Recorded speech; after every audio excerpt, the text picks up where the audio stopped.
మరో కొత్త కుట్రకు తెరలేపిందా అంటే అవుననే సమాధానమే వినిపిస్తుంది. భారత్తో సరిహద్దుల్లో చైనా జల విద్యుత్ ప్రాజెక్ట్ నిర్మిస్తుండడం ఇప్పుడు భారత్లో ఆందోళనను పెంచుతుంది. భారత్ పై చైనా వాటర్ బాంబ్ ఉపయోగించే అవకాశం ఉందని అరుణాచల్ ప్రదేశ్ సీఎం పెమా ఖండు ఆందోళన వ్యక్తం చేశారు.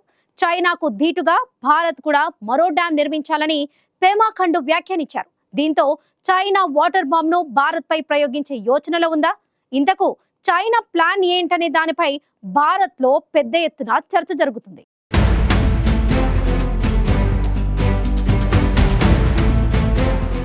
చైనా కుయుక్తుల గురించి ఎంత చెప్పినా తక్కువే అవుతుంది. భారత్ పట్ల చైనా వక్రబుద్ధిని ప్రదర్శించటం, కుట్రలకు పాల్పడటం కొత్తేమీ కాదు. భారత్తో సన్నిహిత సంబంధాలు కోరుకుంటున్నామని తరచుగా చెప్పే చైనా మన శత్రుదేశమైన పాక్కి ఎంతగా సహకరిస్తుందో ప్రత్యేకంగా చెప్పాల్సిన పనిలేదు. పాక్ చైనాల బంధం గురించి అందరికీ తెలిసిందే. ఓవైపు భారత భూభాగాన్ని ఆక్రమించుకునే ప్రయత్నం, మరోవైపు పాక్తో కలిసి కుట్రలకు తెరలేపటం చైనా వక్రబుద్ధికి నిదర్శనం. ఇటీవలి ఆపరేషన్ సింధూర్ వేళ పాక్కి చైనా టెక్నాలజీ సహాయాన్ని అందించింది. భారత్పై పాక్ ప్రయోగించిన ఆయుధాల్లో మెజారిటీ శాతం చైనాకు చెందినవే. ఒక రకంగా చెప్పాలంటే పాక్ని చైనా ఒక ల్యాబ్గా వాడుకుంటోంది. భారత ఆయుధాల ముందు చైనా ఆయుధాలు తేలిపోవటంతో ఇక ఇప్పుడు డ్రాగన్ వైపు కాకుండా ఇతర దేశాల వైపు చూస్తోంది పాక్. ఇక ఇప్పుడు చైనా చేపడుతున్న నిర్మాణాలు భారత్కి ఆందోళనను కలిగిస్తున్నాయి. ప్రస్తుతం చైనా నిర్మిస్తున్న జల విద్యుత్ ప్రాజెక్ట్ భారత్ చైనా సరిహద్దుకు కేవలం 30 కిలోమీటర్ల దూరంలోనే ఉంది. రక్షణ పరంగానూ భారత్కు దీనివల్ల సమస్యలు పొంచి ఉన్నాయి. భారత్తో సరిహద్దులో ప్రపంచంలోనే అతిపెద్ద జల విద్యుత్ డ్యాంని చైనా నిర్మిస్తూ ఉండటం ఆందోళన కలిగిస్తోంది. జల విద్యుత్ డ్యాంని వాటర్ బాంబ్గా చైనా ఉపయోగించే అవకాశం ఉందని అరుణాచల్ ప్రదేశ్ సీఎం పెమా ఖండు ఆందోళన వ్యక్తం చేశారు. చైనా మిలిటరీ కంటే ఈ డ్యాంతోనే అతిపెద్ద ప్రమాదం పొంచి ఉందని పెమా ఖండు అభిప్రాయపడ్డారు. చైనా ఎప్పుడు ఏం చేస్తుందో ఎవ్వరికి తెలియదని అరుణాచల్ ప్రదేశ్ సీఎం పెమా ఖండు ఆందోళన వ్యక్తం చేశారు. ఆనకట్ట నిర్మించి వారు అకస్మాత్తుగా నీటిని విడుదల చేస్తే మన మొత్తం సియాంగ్ బెల్ట్ నాశనం అవుతుందని పెమా ఖండు చెప్తున్నారు. ముఖ్యంగా ఆదితెగ సహా ఆ తరహా సమూహాలు అక్కడ ఎక్కువగా నివాసముంటారని, చైనా భారీగా నీటిని వదిలితే ఆదితెగ ఆస్తి, భూమి, ముఖ్యంగా మానవ జీవితం వినాశకరమైన ప్రభావాలను ఎదుర్కొంటాయని పెమా ఖండు ఆందోళన వ్యక్తం చేశారు.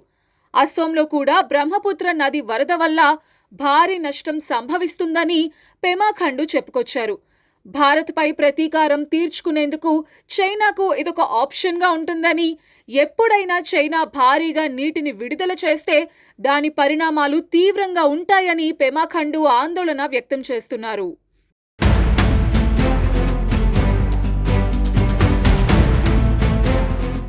బ్రహ్మపుత్ర నది మన దేశంలోని అరుణాచల్ ప్రదేశ్లోకి ప్రవేశించేందుకు మలుపు తిరిగే ప్రదేశంలో చైనా జల విద్యుత్ ప్రాజెక్ట్ని నిర్మిస్తోంది. దీనికి యార్లుంగ్ సాంగ్పో ఆనకట్టగా పేరు పెట్టింది చైనా.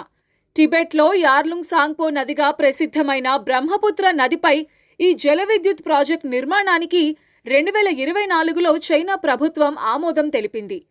$137 బిలియన్ వ్యయంతో 5 ఏళ్లలో దీన్ని నిర్మించాలని డ్రాగన్ లక్ష్యంగా పెట్టుకుంది.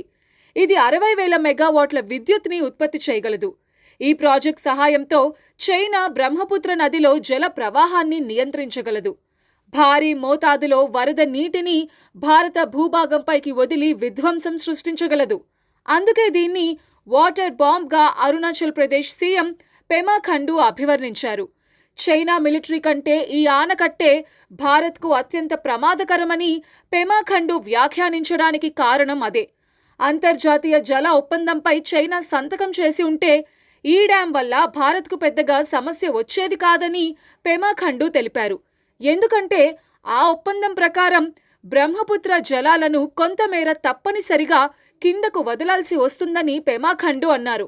అంతర్జాతీయ జల ఒప్పందంపై చైనా సంతకం చేయనందున వేసవి కాలంలో బ్రహ్మపుత్ర జలాలను భారత్లోకి రాకుండా చైనా మళ్లించే అవకాశముందని పెమా ఖండు తెలిపారు. తద్వారా అస్సోం, అరుణాచల్ ప్రదేశ్ రాష్ట్రాల ప్రజలు తీవ్ర నీటి ఎద్దడిని ఎదుర్కోవాల్సి ఉంటుంది.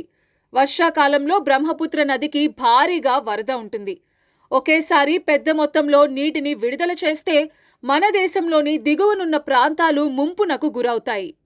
చైనా నిర్మిస్తున్న డ్యాం పూర్తయితే సియాంగ్, బ్రహ్మపుత్ర నదులు ఎండిపోయే ప్రమాదం ఉందని పెమా ఖండు ఆందోళన వ్యక్తం చేశారు. భారత్ కూడా డ్యాం నిర్మాణం చేపడితే చైనా ఒక్కసారిగా నీటి ప్రవాహాన్ని కిందకి వదిలినా అదుపు చేసి వీలుంటుందన్నారు. చైనా నిర్మిస్తున్న డ్యాంపై అరుణాచల్ ప్రదేశ్లో ఉన్న ఆదితెగ వారికి అవగాహన కల్పిస్తున్నామని తెలిపిన పెమా ఖండు అరుణాచల్లో కూడా ఓ ప్రాజెక్ట్ని నిర్మించనున్నట్టు వెల్లడించారు. అరుణాచల్ ప్రదేశ్లో నిర్మించే డ్యాం వల్ల తమ నీటి అవసరాలను దాని ద్వారా తీర్చుకునే అవకాశం ఉంటుందని, చైనా ఒక్కసారిగా నీటిని విడుదల చేసినా భారత్ నిర్మించే డ్యాం వల్ల ఆ వరదను నియంత్రించే అవకాశం దక్కుతుందని పెమా ఖండు అభిప్రాయపడ్డారు.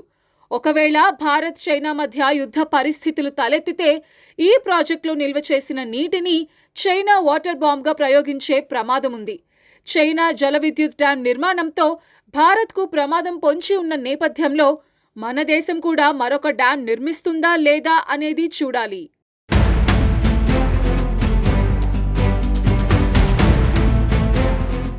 భారత్తో సరిహద్దుల్లో చైనా జల విద్యుత్ డ్యాంను నిర్మిస్తున్న నేపథ్యంలో దానితో మన దేశానికి ప్రమాదం పొంచిందనే ఆందోళనలు వ్యక్తమవుతున్నాయి.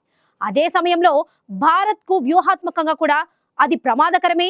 ఇలాంటి పరిస్థితుల్లో చైనా కుట్రలకు భారత్ ఏ విధంగా చెక్ పెడుతుందనేది చూడాలి.